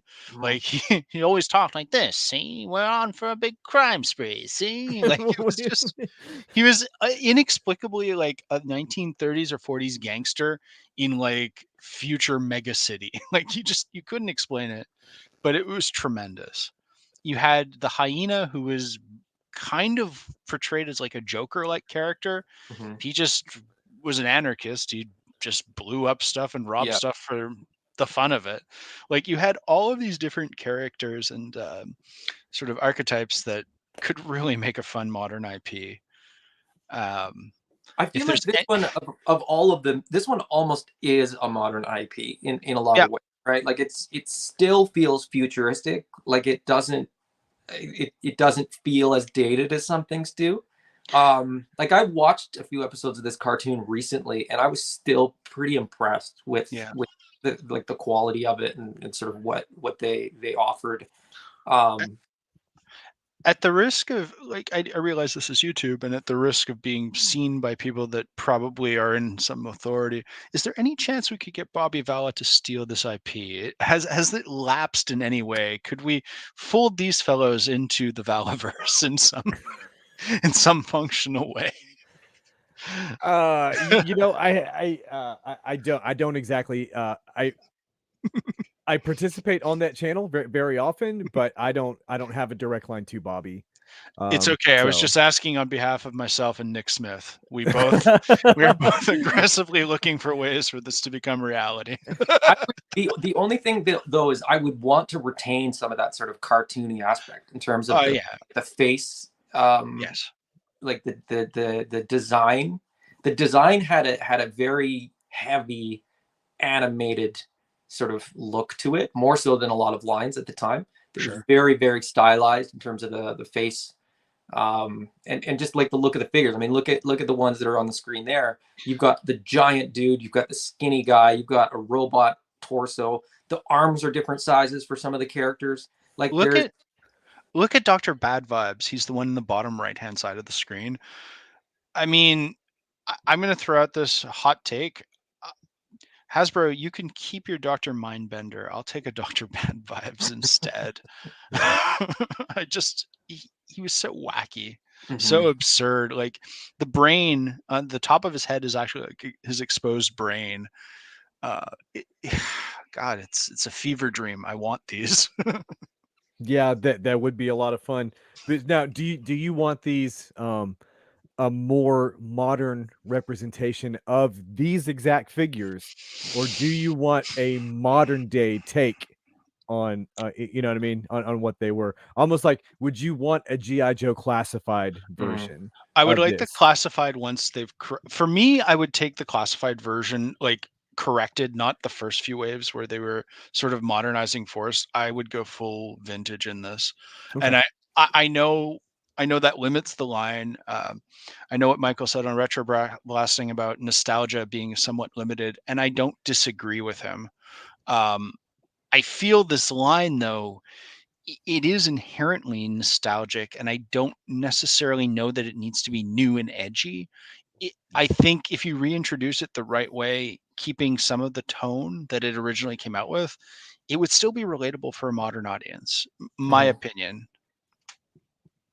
Okay. Yeah, I think I would agree with most of that too. And this, Yeah. again, this was in my long list. But Patty, once you gave me your list, I scratched it off. Just Oh, sorry, bud. no, that's fine. It's kind of more fun to have more options. Dino Riders I just couldn't take out, but this was definitely on my list because I agree with all that. Like just the design, the variety of like each one of the figures was sort of had a specialty. So you know, they're all uniquely different, and they all had their own unique accessories and things that they went with, and there was just so much charm and personality in this IP. And again, like I said, I watched it recently. There's still sort of enough humor and stuff in it that to me still landed. So I think it would be a pretty quick and easy reboot to do that. My number one toy line that I would love to see again remade is Exo Squad. These toys I absolutely loved as a kid. I think I had all of the first wave of mechs. I even had a couple of the sort of bigger vehicles. I had the jump troops, like that one in the top center there. I had lots of these. Criminally underrated cartoon that was probably too dark for the audience at the time, just in terms of what it was dealing with and sort of some of the tone and some of the issues that they had sort of talked about. Subject matter was very advanced, I would say. Yes. I would say. But I think it would be entirely relevant now. But basically this comes down to, I just love mechs. I love that they were robots. For me, the only thing that I didn't love about this line, or sort of the thing that I was critical about, is that if you're going to fight in space, you can't just have a little canopy that closes over your torso. It needed to be encased. So I would want these upscaled a little bit, not too much, because again, I think price would get crazy if you went 6-inch Mhm. scale. But upscale them a little bit. Paint the deco on, because those decals were notoriously bad for coming off and shifting, especially on the clear plastic. Mhm. But yeah, just a really fun property with a lot of cool stuff going on for it. And yeah, that's basically it. Space fighting robots and aliens. Robots, space, missiles, mech. Dude, come on.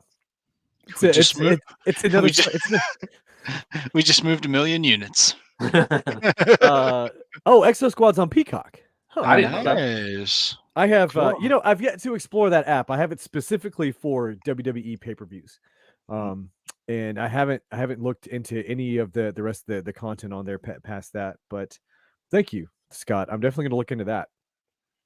It's I think there's only like 2 seasons of the cartoon. But as I said, like, I think only the first season ever made it onto like what amounts to almost a bootleg DVD. Like, you can buy it on Amazon, but it's apparently just like super low budget. Like, somebody scribbled Exo Squad on a like a recorded DVD, and then they put it in a clamshell box. But So Shout Factory did not release this. I bought a. I think they did. I bought a complete collection of the original G.I. Joe, A Real American Hero cartoon at a bazaar in Iraq. And when I went to, I know, it's a crazy story. Yeah, but, I want to hear that one. but I went to put them in, and each disc is listed, episodes 1 through 5, and then it's like 6 through, 10, whatever. And then you put the disc in, and they are all out of order. It's like, so like, I had to wind up making, like, I got to get a dry eraser. I'm sorry, like a dry erase marker, and I had to build a roadmap for myself as to exactly what order I had to watch this in. So, anyway, long story short, don't buy pirated media in bazaars in the Middle East, because you never know what you're going to get. Good safety tip. I like that. So we're at what? 1 hour 47 minutes. Does anybody want to throw an honorable mention in? Something that was really hard to not put on the list, but you just had to cut it?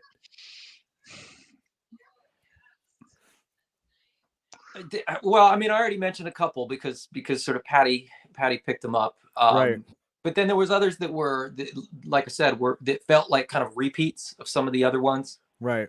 So there's, but what was your number 6, Paddy? Just off the top of my head, more honorable mention than an actual number, but I mean, I could see Gen 13 stuff maybe being brought back at a Marvel Legends scale. I do have a soft spot for it, just given my age and when I grew up as a comic fan. I'd be down for a couple of Gen 13, like a small line or what have you. Again, something fudgeable within Legends or in that 112 sort of nebulous scale.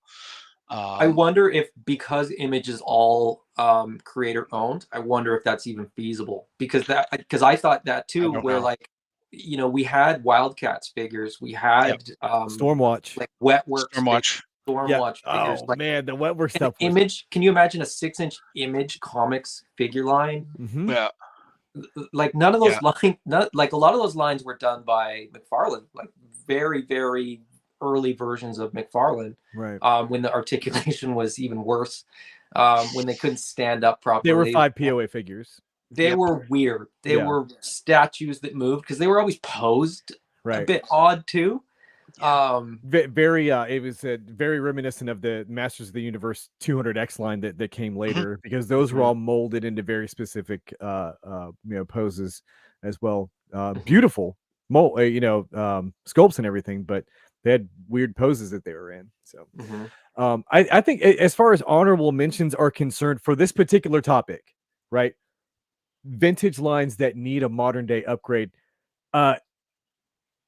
It was kind of hard to do that given the state of collecting right now. Sectars is coming back. But Barnyard Commandos is coming back. Defenders of the Earth is back. Yeah. You know, you think about those vintage lines like that all have modern day or modern day versions Is of themselves now. isn't Earthworm Jim also? Wasn't there somebody who was Earthworm, pushing that?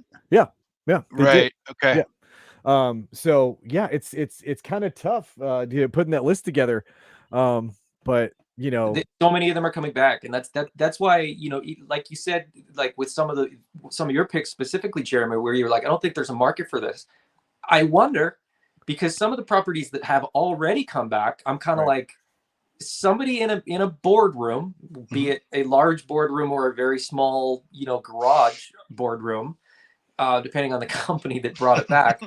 Somebody had to greenlight all these projects, and somebody said there is a market for this. So it's hard. It's hard to gauge which markets there are for which IPs. Yeah. And I think it's interesting that, you know, Barnyard Commandos and Earthworm Jim and like some of these properties that you're kind of like, wow, that's odd. Defenders of the Earth. Defenders of the Earth. Yeah. Right. Some I mean, properties the seem, Mandrake, the Phantom. You know. some things that seem so niche, Yeah.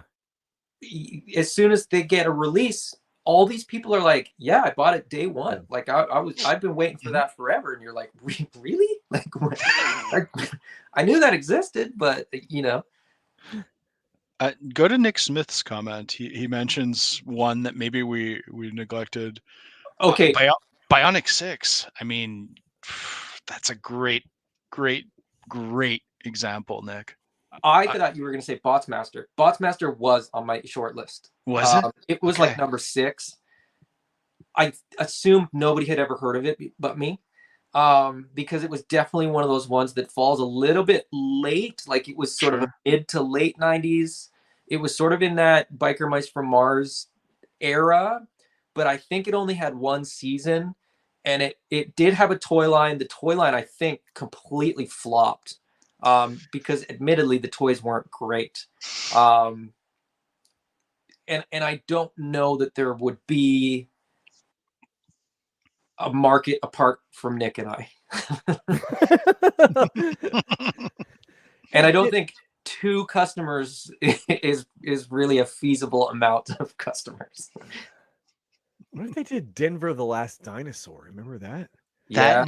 That name came to me when we were talking about Dino Riders and I have the dinosaur plushie stuff. Oh yeah, I have the vintage stuffed one with the glasses. With the glasses. That's hard. That's hard to do. I recently introduced my daughter to it. She's 6, and it still plays for her. Like it still works. Denver, So the Last Dinosaur. exactly, he's your friend and a whole lot more. Yeah. Renato mentions Captain Planet. That one to me. Oh, okay. So first, Don that's why I was laughing earlier because he says, "Has anyone talked to Captain America?" Yeah, there's been no modern Captain America figures whatsoever, sir. If only we could get Captain America. Yeah. So Captain Planet, yes. I thought of that probably would have taken the Men in Black, the Men in Black slot on my list. Okay. Yeah. Could we have a Don Cheadle variant? For the the Funny or Die. Don't call me again. Let's ready for that pain, man. That would be fantastic. That would be. It could be San Diego. I'd be cool with it. I'll pay extra for it. I need it. Well, because there's a I'm sure a customizer could do it with an MCU. Totally. With the MCU War Machine head. Rhodey, yeah. Yeah, Rhodey head. Okay, well, hey, that's all I've got, gentlemen. Unless yeah, that's all I got. This was sort of a great topic. I think it worked really, really well, because like you said, we sort of live in this era, where what's old is new, and sort of all these lines are coming back, all these IPs are coming back, and we can just go out and buy them. We don't necessarily have to get the vintage ones. I mean, and we're getting a lot of sort of reproduction retro versions.